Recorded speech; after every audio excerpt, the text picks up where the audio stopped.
আগে শুধু শুনতাম মানুষের কাছে যে একবার এমপি হলে নাকি 14 বংশ বসে বসে খায়। আগে ভাবতাম যে আল্লাহ কি করে খায়, এখন দেখছি যে তা 14 বংশ না 28 বংশ বসে খাবে, কিছু করা লাগবে না। কিন্তু ওই রকম হওয়া লাগবে। জামাত ইসলামী বাংলাদেশ থেকে যেহেতু আমিরে জামাত আমাদেরকে জানিয়েই দিয়েছে, জামাত ইসলামী থেকে কেউ এমপি মন্ত্রী যদি হয় 5 বছরে তার একটা টাকা বাড়বে না। যা আছে হলফনামায় দেওয়া ছিল আরো কমে যাবে। আমি 5 বছর পরে যদি আমার যা হলফনামায় দেওয়া আছে ওখান থেকে একটা টাকা বাড়ে, ছাড়বে আমারে? আর উনি না ছাড়ুক, আমার নিজেরও তো বিবেক আছে। কার জন্য করি আমি রেখে যাব? হয়তো যদি এখনই মরে যায় 5 বছর পরে, ওই সম্পদ হাজার হাজার কোটি টাকার, ওটা আমার বউ আর আমার মেয়ে, আমার বাবা মা, ওরা খরচ করবে। আর আমার যেহেতু ছেলে নেই, এই যদি যা করবো কামাই সব আমার জামাইরা খাবে। ওই লোকের ছেলের জন্য আমি এই 2 নাম্বার এই রাস্তায় কোন কারণে যাব? আর একটা বিষয় আছে, এদের জন্য কামাই করে আমি রেখে গেলাম, যেহেতু বৈধভাবে পারবো না, কারণ মাত্র 55,000 টাকা বেতন। অবশ্যই আমার অবৈধভাবে যাওয়া লাগবে। এই যে 25টা মন্ত্রী, 24টা প্রতিমন্ত্রী, সব মন্ত্রণালয়ে দৌড়াদৌড়ি করে বাজেট নিয়ে এসে অদাওদি কাজ করে অদাওদি যদি খেয়ে ফেলি, বলেন 5 বছরে কয়েক হাজার কোটি টাকার মালিক কোনো ব্যাপার না। করে গেলাম, করে কি লাভ হলো? অবৈধভাবে ইনকাম করে একদিকে আমার পাপের বোঝা পাহাড় পরিমাণ হয়েছে, আর একদিকে আমি মরে যাওয়ার পরে এই সম্পদগুলো আমার জামাই, আমার মেয়ে, আমার বউ, আমার মা বাবা, এরা আরো অবৈধভাবে ব্যয় করবে। কথা বলেন না কেন? ওরা যে হেদায়েতের উপর থাকবে, আমি মরে গেলে গ্যারান্টি আমার দিল কে? ওরা যে আমার উপকার করবে মরণের পরে, আমার গ্যারান্টি দিল কে? লা তাদরুনা আইয়ুহুম আকরাবু লাকুম নাফা।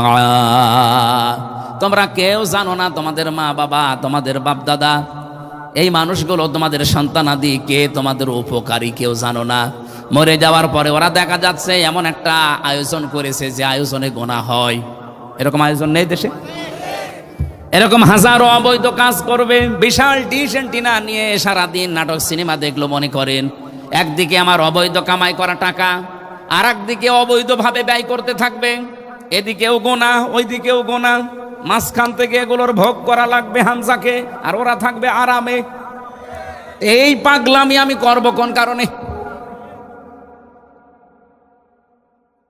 রিমান্ডে থাকাকালীন যখন আয়না ঘরে ছিলাম, ওই সময় একজন অফিসার আমারে পাহারা দিত, হিন্দু, সঞ্জয়। ও আমারে বলতো, আপনাকে আমি এমনিতেই ওয়াজে চিনি, আমরা যদিও হিন্দু মানুষ কিন্তু ওয়াজ শুনি। আমি বাইরের দেশে ছিলাম 2 বছর, কিসে নিয়ে যায় জানো ওদের? মিশনে। একটা মুসলমান দেশে গিয়েছিলাম।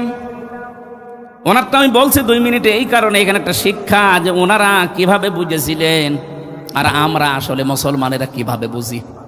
আমারে বলছে, মাওলানা, বাংলাদেশের মুসলমানেরা আর অন্যান্য দেশের মুসলমানেদের কোরআনে কারিম বোঝা এবং মানা এক না। কি করে? আপনি কি বুঝলেন কোরআনের? আমারে বলছে, আমার কিন্তু অনেক আয়াত মুখস্থ আছে। আমি এই 2 বছর ছিলাম মুসলমান একটা দেশে। আমার মনে হয় সম্ভবত এটা 20 সালের ঘটনা, ওমানের কথা বলেছিল। কারণ এখন আর ভালো মনে নেই, আগে একবার পড়লে আমার মুখস্থ হয়ে যেত। রিমান্ডে এমন টর্চার করেছে, ছাতা মাথা শেষ। এখন 5 বার না 10 বার পড়লেও ছাতা মুখস্থ হয় না।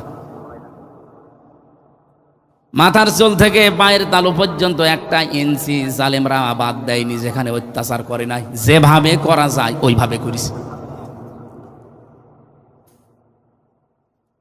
আয়না ঘরের ভেতরে আমি এখন নাম শুনছি মানুষের কাছে যে চেয়ার ছিল। হ্যাঁ, আমি নিজে দেখেছি আমারে বসিয়েছিল, কিন্তু আমারে ঘোরায়নি। তা আমার আগে যারে নিয়ে গেছে আমি শুনলাম যে তারে চেয়ারে ঘুরিয়েছিল। এভাবে হাত বেঁধে দেয় ক্লিপ দিয়ে, গলা বেঁধে দেয় ক্লিপ দিয়ে, পায়ের সাথে শিকল লাগানো, মাজায় দড়ি এইটে বাঁধা। একটা সুইচ আছে, মাত্র টিপ দেওয়ার সঙ্গে সঙ্গে 1 মিনিটে 120 বার ঘুরতে থাকবে। 1 মিনিটে যদি 120 বার হয়, সেকেন্ডে কয়বার? 2 বার। আপনি বলেন তো 1 সেকেন্ডে যদি এই চেয়ারটা 2 বার ঘোরে কত দ্রুত ঘোরা লাগে? মাথার মগজ এলোমেলো হয়ে যায়। 5 মিনিট এরকম থাকার পরে মনে হবে যে আল্লাহ, আমি দুনিয়া 10টা দেখতে পাচ্ছি। আর খাবারের কথা তো বলা যায় না, কি যে খেয়েছি 3 বছর আমি জানি আর আমার আল্লাহ জানে। ওই সময় উনি আমারে বলছিলেন, মাওলানা আমার বাড়ি রাজবাড়ি, আপনার বাড়ি কুষ্টিয়া শুনেছি, কিন্তু আমার হাত পা বাঁধা, কিছু করার নেই। ওই রাত 12টার সময় আসতো, ফজরের আগে চলে যেত। বলছে আমি যখন ছিলাম ওই দেশে এক হোটেলে আমি খাবার জন্য রিজার্ভ করে নিয়েছিলাম হোটেলটা। প্রতিদিন খাবার খেতে যেতাম আর দেখতাম খাবার আমার যে ছেলেটা দেয় পানি দিয়ে যায়। অনেক দিন পরে জিজ্ঞাসা করলাম যে তোমার নাম কি? এই হোটেলের মালিকের সাথে কি তোমার আত্মীয়? ছেলেটা বলছে হোটেলের মালিক আমার বাবা। হোটেলের মালিক আপনার বাবা, আর আপনি তার ছেলে, এত বড় বিশাল হোটেল, আর আপনি হোটেলের বয়। একটা কথা হইল, আপনার বাবা আপনাকে লেখাপড়া করাতে পারেনি? বাবার কাছে গিয়ে জিজ্ঞাসা করলাম যে আপনি কি মাথা ঠিক আছে আপনার? শুনলাম নাকি আপনার একটা ছেলে, তারে আপনি মানুষের মতো মানুষ না করে হোটেলের বয় বানিয়ে রেখেছেন। আপনি একটা মানুষ আর নিজে বসে আছেন চেয়ারে। ওনার ভাষা দিয়ে, আরবি ভাষা যেহেতু হালকা হালকা বুঝে ফেলেছে, তারে বলছে ইয়া আখি, হে ভাই আপনি কি বলেন আমারে? কোরআনের আয়াত ওই দিন উনি ওনাকে শুনিয়েছিল নাকি? হিন্দু বেটা আমারে বলছে যে আমি ওই আয়াতটা পরবর্তীতে এসে মুখস্থ করে নিয়েছি। সূরা তাগাবুনের 14 নম্বর আয়াত, ইয়া আইয়ুহাল্লাযীনা আমানু ইন্না মিন আযওয়াজিকুম ওয়া আওলাদিকুম আদুওয়াল লাকুম ফাহযারুহুম ইলা আখিরি আয়াত। হে ঈমানদারেরা, অবশ্যই তোমাদের সন্তানাদি, তোমাদের সম্পদাদি, তোমাদের স্ত্রী সন্তান সম্পদ, এগুলো কেউ কেউ তোমাদের শত্রু। কে বলছে? দোকানদার আয়াত আমাকে শোনালো। উনি তো আর বাংলা পারে না, আরবিতে শোনানোর পরে আরবিতে একটা ব্যাখ্যা দিল, আর আমিও হালকা হালকা আরবি 2 বছরে বুঝে ফেলেছি। পরবর্তীতে এসে আমার রুমে ইন্টারনেট থেকে কোরআন শরীফ বের করে সূরা তাগাবুনের 14 নম্বর আয়াত বিভিন্ন তাফসীর সহ মিলালাম। পরের দিন ওনারা জিজ্ঞাসা করলাম যে আয়াত পড়েছিলেন, আয়াত আমার আয়ত্ত হয়ে গেছে, কি বুঝালেন আপনি? হোটেলের মালিক ওই হিন্দু লোকটাকে, এই অফিসারকে বলেছে, দেখেন আপনার তো বাড়ি বাংলাদেশে, বাংলাদেশ, ভারত, পাকিস্তান মানুষের ইমান, তাদের কোরআন বোঝা মানা, আর আমাদের এই সমস্ত দেশের মানুষের কোরআন বোঝা আর মানা একরকম না। কিভাবে? এই ছেলেটা আমি নিজে জন্ম দিয়েছি, এর ওপরে আমার 13টা দায়িত্ব আছে। এই 13টা দায়িত্ব আমি কম বেশি পালন করেছি। তার প্রথম দায়িত্ব ছিল সে হবার পরে তার ডান কানে আজান, বাম কানে একামত দেওয়া আমি দিয়েছি। এরপরে তার একটা নাম রাখা আমি রেখেছি, আকিকা দেওয়া দিয়েছি। তাকে আমি দিন শিক্ষা দেওয়ার জন্য চেষ্টা করেছি, কিন্তু শয়তানি করে শেখে নাই। এটা তার আমার জোর করার বিষয় না, অনেক চেষ্টা চালিয়েছি কিন্তু সে করে নাই। সর্বশেষ আমার যেহেতু দায়িত্ব তার একটা বিয়ে দেওয়া, সৎ পাত্রী দেখে তার আমি একটা বিয়েও দিয়েছি। এরপরে আমার দায়িত্ব ছিল তার একটা উত্তম কর্মসংস্থান তৈরি করে দেওয়া, জায়েজ কর্মসংস্থান।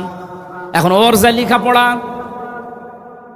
ওর যে জ্ঞানের দৌরাত্ম্য, ওর যে যোগ্যতা, ওরে আমি তো ঘুষ দিয়ে কোনো ভালো চেয়ারে বসাতে পারি না। কারণ ওর যে যোগ্যতা, ওরা যদি আমি এখন 20 লাখ টাকা ঘুষ দিয়ে কোনো চেয়ারে বসিয়ে দেই, ও চেয়ার পর্যন্ত নষ্ট করবে। ওর জন্য আমি আমার আখিরাত নষ্ট করব কোন কারণে? আল্লাহ তো আমারে জানিয়েছে যে সন্তানাদি, সম্পদাদি এগুলো শত্রু। ফাহজারুহুম, তাদেরকে উপেক্ষা করে চলো, তাদের থেকে সতর্ক থাকবা। আমি তো সতর্ক হয়ে আছি, এর যা দায়িত্ব আমি পালন করে দিয়েছি। এখন যেহেতু ওর সংসার ওর চালানো লাগবে, আমি তো ওর পেছনে ইনভেস্ট করে কোনো হারাম কাজে ওরে আমি লাগাতে পারি না। ওর যা পড়াশোনার দৌড়, সেই হিসাবে ও হোটেল বয় হিসাবে থাকতে পারে। এই জন্য আমি চেয়ারে না বসে ওরে হোটেল বয় বানিয়েছি, যা কাজ করে খা। বাংলাদেশের মানুষ আমরা যারা মুসলমান, যারা দায়িত্বে আছি, যারা ধনী মানুষ, সত্যি কথা বলেন তো, দল না দেখে, পরিবার না দেখে যদি কোরআনের আয়াতটা আমরা এইভাবে বুঝে এই দেশে এখন কাজ করতাম, কেউ দলীয়করণ করে বিভিন্ন চেয়ারে বসতে পারতো না। আন্দাজে চিল্লালেন না, বুঝে চিল্লিয়েছেন? সে লোকটা কোরআন বুঝেছে এবং মেনেছে কিভাবে, আর আমরা কোন ধান্দায় আছি ভাই? সে বলছে আমার ছেলে আমি জানি, কিন্তু আমার শত্রু হয়ে দাঁড়াবে যদি ওর পেছনে আমি অবৈধভাবে টাকা ইনভেস্ট করে কোনো অবৈধ চেয়ারে বসিয়ে দেই। না, ওর জন্য আমার আখেরাত আমি নষ্ট করতে চাই না।